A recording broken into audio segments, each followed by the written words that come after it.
دیکھیں وہ رونا جو آپ کا بے صبری اور شکوہ شکایت کے طور پر ہے، وہ رونا آپ کے لیے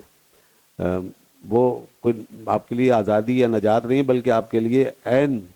قید ہے اور آپ کے لیے ایک مصیبت ہے۔ یعنی مصیبت جو ہے، مصیبت کی وجہ سے رونا مصیبت کو بڑھاتا ہے،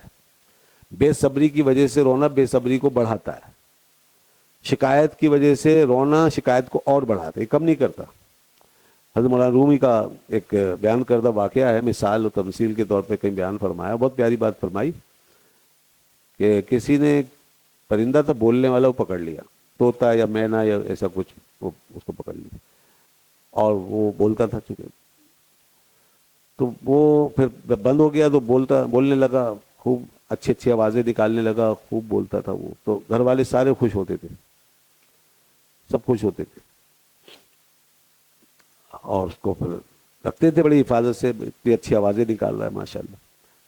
کافی دن گزر گئے تو ایک دن ایسا ہوا کہ ایک اور پرندہ اسی کی جنس کا اوپر سے گزرا، اس نے دیکھا میرا بھائی پنجرے میں بند ہے اور وہ جو کچھ کہہ رہا تھا وہ سمجھ گیا،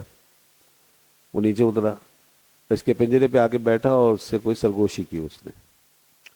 اور اس کے بعد وہ اڑ گیا۔ تو ان گھر والوں نے نوٹ کیا کہ اس کے بعد سے اس نے بولنا چھوڑ دیا، یہ بالکل ایسا ہو گیا زبان بندی جیسے کر دی گئی ہو، تو پھر وہ بولے ہی نہیں۔ بڑے لوگ گھر والے مایوس ہوئے، پریشان ہوئے، اس کے بولنے سے رونق تھی، سب بچے وغیرہ سب خوش تھے، اب وہ جب خاموش ہوا تو سب کے سب دلگیر ہو گئے۔ کچھ دن انتظار کیا کہ چلو بول جائے بولے، لیکن نہیں بولا، تو پھر انہوں نے کہا یار اب اس کا کیا کرنا ہے، تو چھوڑ چھاڑ اس کو اڑا دے،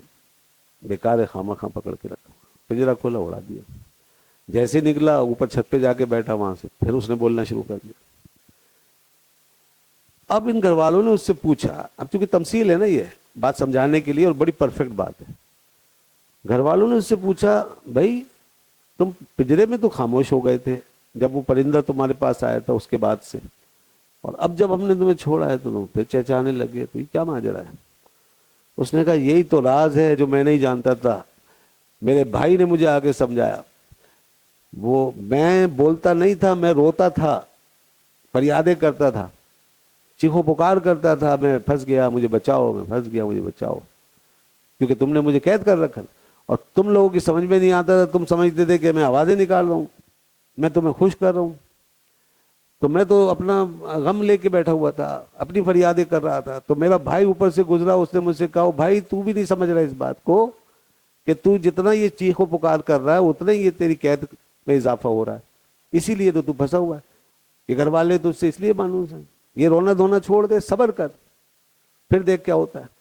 اس نے مجھے سمجھایا، میں نے صبر شروع کر دیا، رونا دھونا چھوڑا، تم لوگوں نے بھی پھر سمجھا کہ بیکار ہے، تم نے بھی مجھے چھوڑ دیا، لہذا میں اب آزاد ہو گیا۔ تو یہ تھا ماجرا، اصل بات ہے، اور یہ بہت بڑی حقیقت ہے۔ ہمارا بالکل یہی حال ہے اسی پرندے کی طرح، کہ ہم جو ہے نا یہاں جتنا یہ بے صبری اور رونا دھونا کر رہے ہوتے ہیں نا، اس سے اور پھنس رہے ہوتے ہیں، لیکن ہمیں اندازہ نہیں ہوتا۔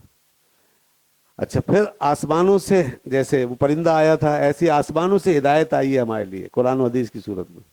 جو ہمیں سمجھاتی ہے کہ اس کو چھوڑ دو، دیکھو پھر کیسے آزاد ہوگے۔